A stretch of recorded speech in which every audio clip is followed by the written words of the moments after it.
Sitaare Zameen per ఇప్పుడే చూసొచ్చాను. నాకు cinema చాలా చాలా చాలా బాగా నచ్చింది భయ్య. ఒక క్లీన్ కామెడీ, మంచి మెసేజ్ తోటి, అద్భుతమైన క్యారెక్టర్స్ తోటి, ఎక్కడ కూడా హడావిడి చేయకుండా చాలా బాగా తీసుకెళ్లారు. నాకు మస్తు అనిపించింది. ఆమీర్ ఖాన్ గారు ఇలాంటి సినిమాలు ఎలా పట్టుకుంటారో తెలియదు. ముఖ్యంగా నేను ఒరిజినల్ చూడలేదు ఛాంపియన్స్, కాబట్టి దాని గురించి నాకు పెద్ద తెలియదు. అండ్ ఆల్సో ఈ సినిమా ఇక్కడ అడాప్ట్ చేశారనే ఫీలింగ్ ఇక్కడ రాలేదు. చాలా వరకు ఒరిజినల్ గానే అనిపించే, రఫ్ ఎడ్జెస్ ఎక్కడ అనిపించలేదు. చాలా క్లీన్ గా ఉంటది. క్యారెక్టర్స్ ముఖ్యంగా మెంటల్లీ డిసేబుల్డ్ క్యారెక్టర్స్ చూపిస్తారు. వాటితోనే నీకు సినిమా అంత వెళ్ళిపోతుంది. అట్లా అంత బాగా వెళ్ళిపోయింది. నాకు నేను ఎక్స్పెక్ట్ చేయలేదు. Simple line, Aamir Khan drink and drive చేస్తాడు.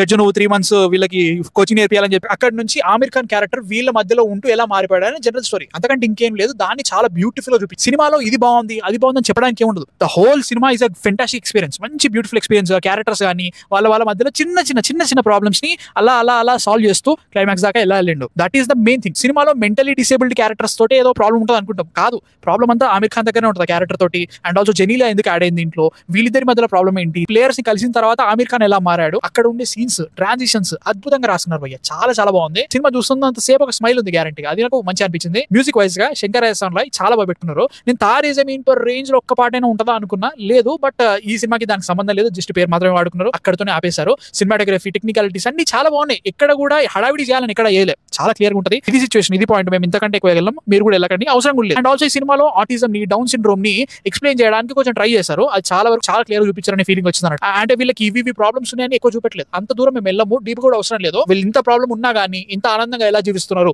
మనకి ఎలాంటి ప్రాబ్లమ్స్ లేకున్నా గానీ అనవసరంగా ప్రాబ్లమ్స్ తీసుకొచ్చి మనం నెత్తి మీద పెట్టుకుంటున్నాము.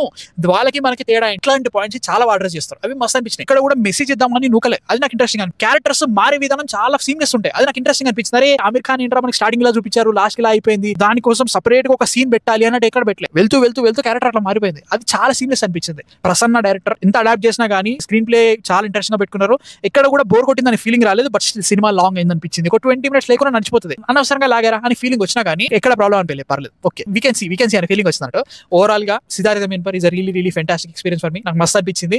ఒరిజినల్ కి దీనికి ఎంత తేడా ఉందో నాకు తెలియదు కానీ నాకైతే ఈ ఎక్స్పీరియన్స్ చాలా బాగుంది. థియేటర్ లో చూడండి. మంచి జోక్స్ పడ్డాయి. అన్ని జోక్లకి నవ్వుతాం అని చెప్పాను కానీ మాక్సిమం జోక్స్ నవ్వుతాం. Definitely you'll have fun. ఖచ్చితంగా చూసేయండి.